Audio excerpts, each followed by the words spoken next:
Hello students, ओम sir coaching रे आपण मानको स्वागत। आज आम देखा षष्ठ श्रेणी विज्ञान बहिर प्रथम विषय जहाँकि खाद्यर उत्सर प्रश्न उत्तर। प्रथम प्रश्न होउछि तले दिया जाइथिबा उद्भिद मानकर केउ अंश में खाद्य रूपे व्यवहार करू लेख।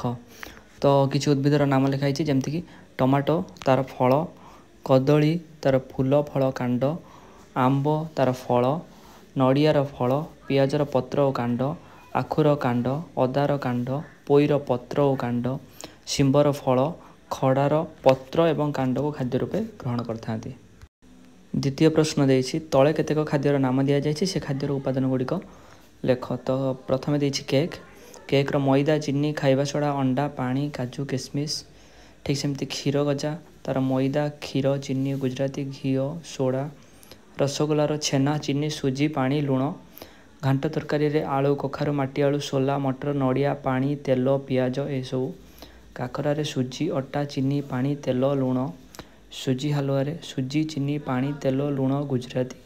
आइसक्रीम रे पानी, चीनी, नड़िया, क्षीर, काजू एवं चेरी व्यवहार होता है। 3 नंबर प्रश्न देछि पोड़ पिठा तैयारी पई आवश्यक उपादान गुड़िकर नाम लेख। तो से दरकार आमको चाउल चूना, गुड़, नड़िया, घी, गोलमरीच, गुजराती, अदा एमती सब जिनस।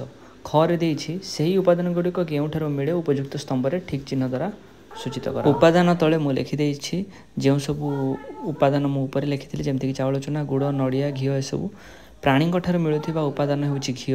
उद्भिद मिलुथिबा उपादान होछि चाउल चूना, गुड़, नड़िया, गोलमरीच, गुजराती एमती सब। 4 नंबर प्रश्न देछि पाचिला अमृतभंडा एवं कंचा अमृतभंडा मध्य रे दुईटी पार्थक्य और दुईटी सामंजस्य लेख। प्रथमे आम पार्थक्य देखा।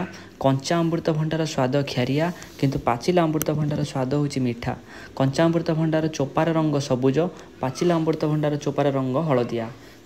कंचा अमृतभंडार मंजीर रंग धला, पाचिला अमृतभंडार मंजीर रंग। एबे आमे देखिबा सामंजस्य।